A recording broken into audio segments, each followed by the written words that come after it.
শুভ সকাল বন্ধুরা, তোমরা সবাই কেমন আছো? আশা করি ভালো আছো, আর আমিও ভালো আছি। আমি সকালে মাঠে এসেছি ধানের জমিতে। আমাদের দাদা ভাই ওষুধ দিচ্ছে জমিতে।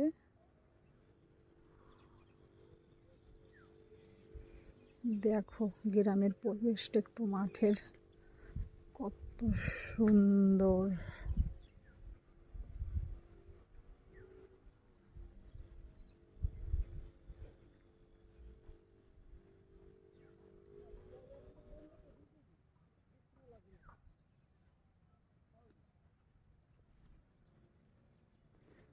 জাস্ট খুবই সুন্দর সকালবেলাটা।